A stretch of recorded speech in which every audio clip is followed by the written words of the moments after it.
So as soon as I heard that there was a variant silver Grodd figure, well, I know I'm not going to find it. So I decided to make my own. I really didn't want to wait that long to even find it. And this is what I ended up with. This is what we want to get to in this video. I really like the character. Now, if you want to learn how to paint that leather on the helmet, there is a separate video. I'll leave the link in the end of the video for you to view it and learn how to do that. But this is where we want to get to. Get rid of that gold and replace it with this chrome silver. I thought it looked really good. And we talk about the cape and then the skirt in the front and the back. So let's get started with what we need to do to get to this point.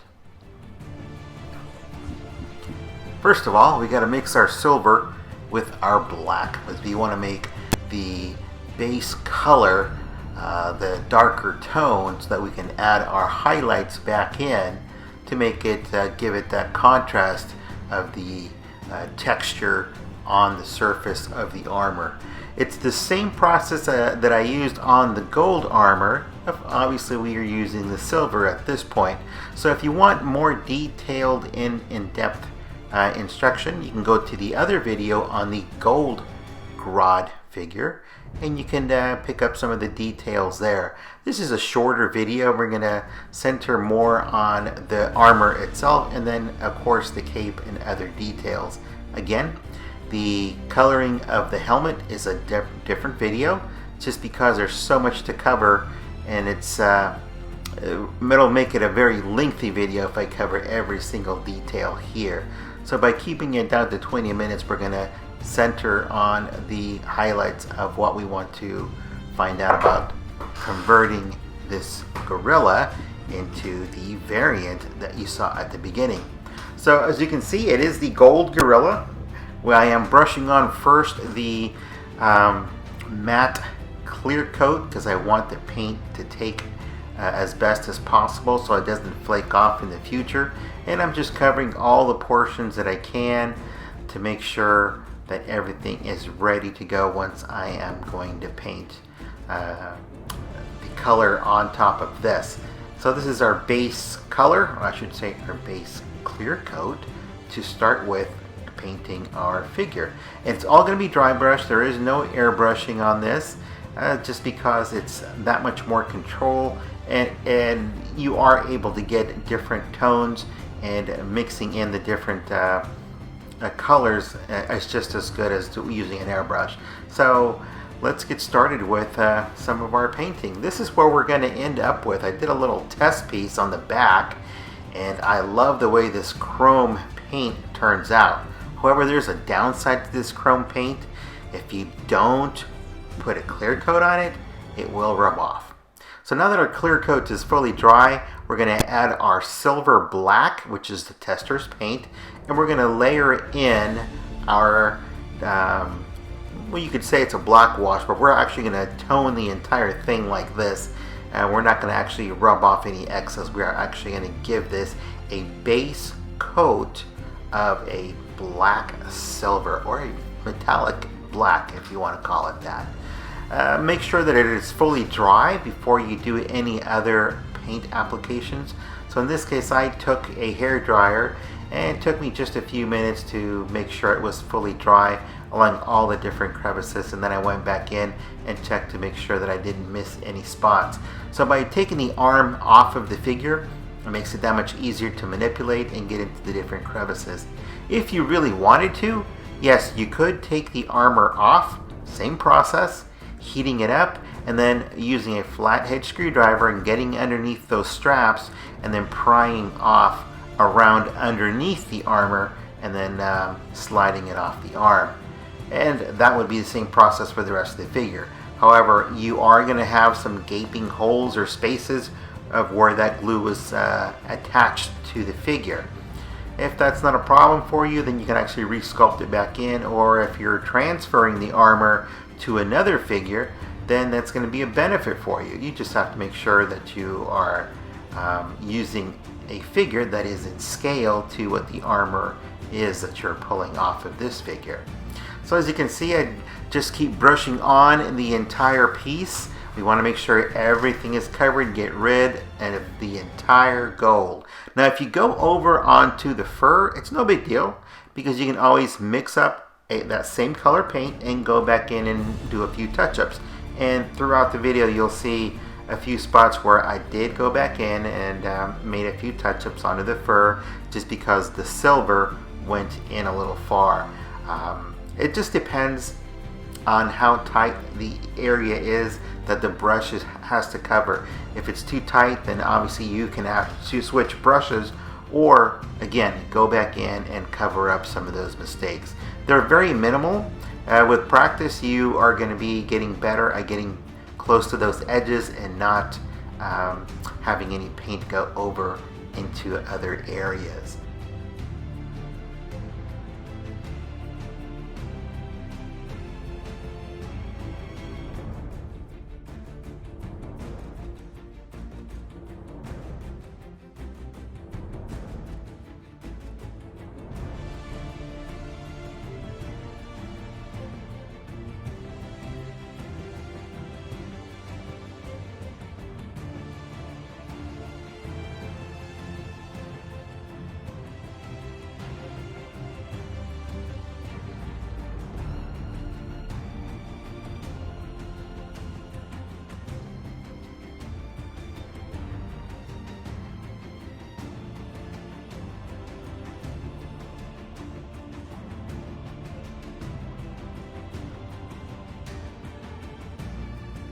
And there we go. This is the finished piece, all ready to go. Now before we go any further, and it's always a good rule of thumb to have, is to make sure you clear coat your final work before you proceed to add another layer of paint or other details on top of this layer of paint. So make sure also that that clear coat is fully dried.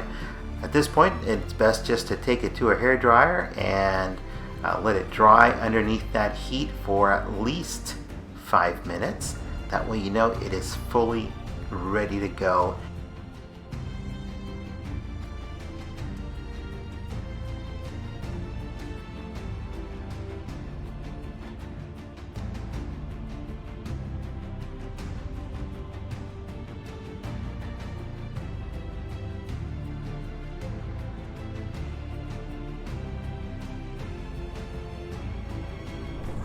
So once your clear coat is fully dried, it's time to apply the mirror chrome, and this is a very strong odor that comes from this paint. Make sure you have good ventilation, open window, a fan, or if you want you can use a mask. Now it is very thin as well, so it takes very little for the brush to grab some of this, and you want to rub off any excess or brush off any excess onto a paper towel, a cloth, or the edge of your paint tray, and only dry brush the amount of paint that's needed onto the surface details.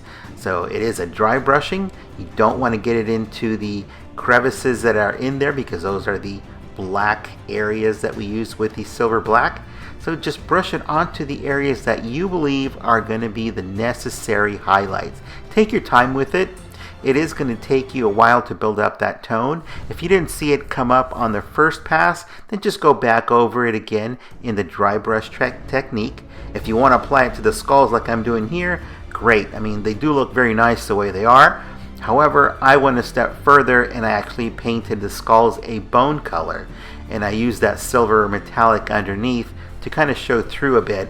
And it actually looks really, really cool. I was really happy the way it turned out.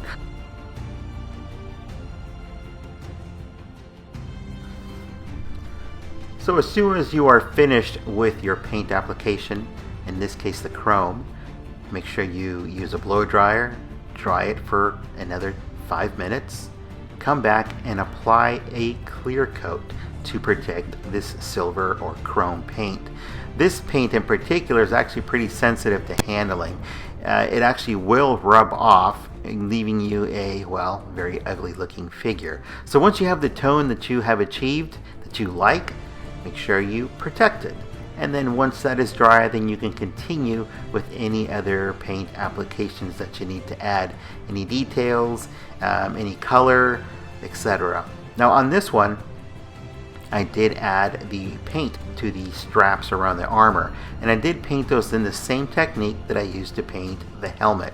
So if you want to learn how to paint those, you'll have to go to the other video to show you how to paint the helmet, which is the same technique for painting the straps. And they do make a difference in the end detail, as they do have a different texture, and it makes a big difference in the overall result.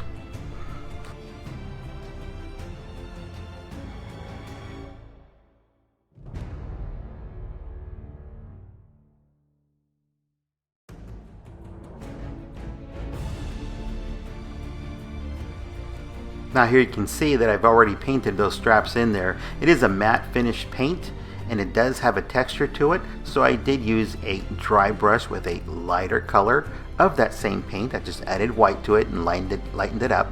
And of course I already painted the skulls. I used the same tester's paint with a little bit of brown mixed into it to give it that bone color to the white. I didn't want to be stark white. And of course I used some of the darker gray to add to the eyes and a few of the details. But let's go in and touch up a few of those spots where I overpainted with the silver chrome. So I want to mix in as much, or I should say as close of a matching color to that fur. Now to the fur itself, I did add some browns and grays in detail to bring out some texture into it. But underneath the armor where I overpainted, I'm just going to go in with a dark gray and just touch up the areas to clean it up, make it look a little bit sharper, as if I had used a masking, but I did not mask anything.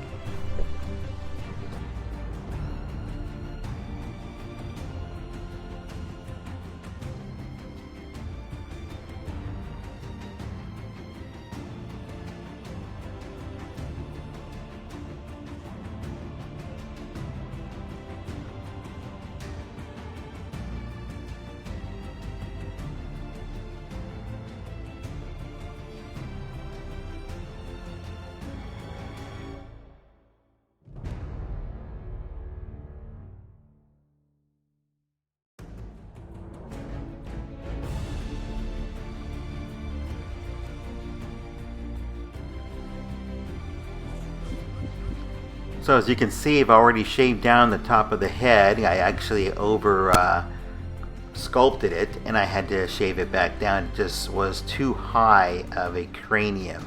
So I brought it back down and I re-sculpted the area, and now I've got to repaint it. And it looks like I'll have to add some more putty because I do have a gap in between the sculpt and the actual plastic. So again, let's go back and cover it with putty, and I've already done so, and I've already used a hair dryer to speed up the process.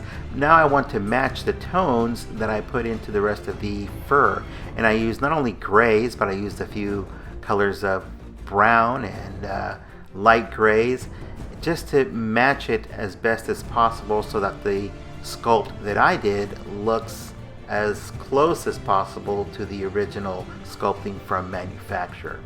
And then if you want, you can go back in and add some more details to the skulls or other portions that you think are going to make it truly your own figure. Now, I've already sped up the process here, but it's just going to depend on how much time you want to dedicate to your figure. It could be 2 hours, it could be 12 hours, it could be 20 hours. It all depends on what you want to end up as a final result.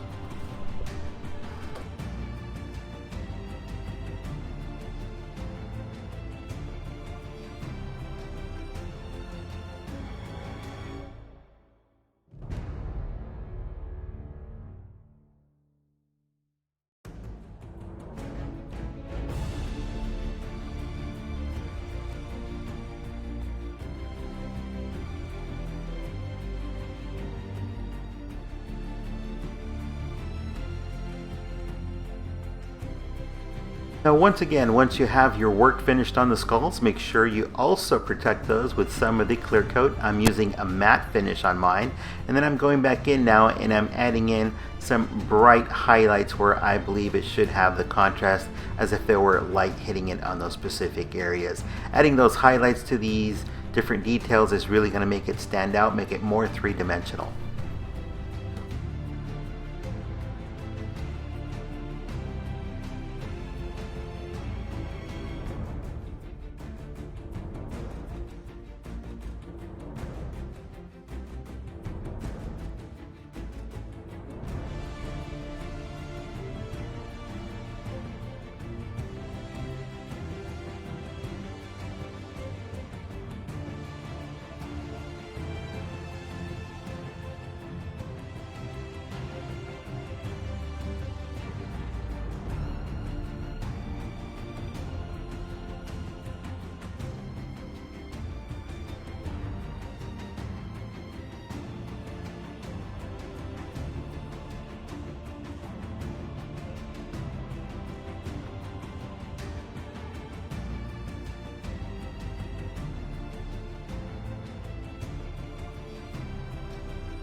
Now as soon as the paint was dry on the sculpting that I did on the head, then I went back in and I added the highlights to match the color on the fur that I applied to the rest of the body. Actually, while I didn't apply the fur, I applied the highlights to the fur. I went a little excessive on the paint, and then I went back in and touched it down with some of the darker colors to match what I have. Now I used the technique of stippling, the dry brush, the combination of the two to finally achieve the look I wanted. Now in the video you're going to see that I pull the figure away continuously, and that's because I hold it up at arm's length to take a look at what I'm looking at. It looks different in the video screen as it does at arm's length under natural light. Here I'm under a LED light, so it looks different. The colors are not exactly the same. So it's best to always pull your work away from you. Make sure that you are getting the color that you truly want in the light you're going to be displaying it in. And best option is just keep a close eye on how the final result is before you go too far by holding it up too close.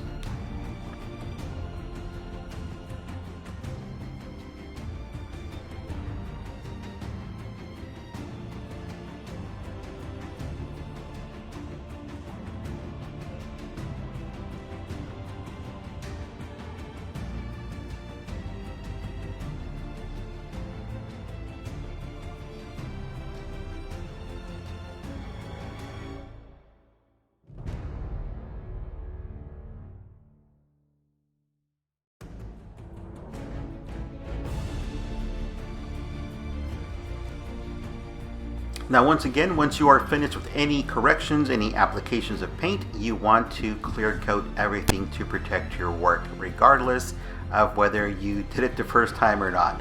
So let's go into the actual details of the figure, particularly the red skirt that's on the front, and that's actually 3 layers of cloth that I ended up binding together with glue. The black being the base layer, then a yellow in the center, and then the red facing the outside. I cut those into a large strip, and then I cut the small strips, and then I cut those into segments of 5 and 4, and then I actually cut the diamond at the bottom and added the little sparklies at the very ends. So I ended up gluing those underneath the skirt, and then the second piece underneath the first part that's under the skirt. Underneath the back, I did the same thing. I cut those the same way, and I put those underneath that belt. No science to it. The cape itself, as you can see, is a piece of cloth that is wrapped around a wire at the edge and then folded in under and tucked into the actual armor, which I had to pull away and place into the gap that was left in there with a dab of the E6000 glue, and now it's there permanent. It's not coming off. But just that wire really makes a big difference in the overall look of that cape. So if you liked the video, give me a like, give me a comment, and of course, if you haven't subscribed, please do so. I'll leave you with an end video of the finished product. Enjoy your customizing. We'll see you next time.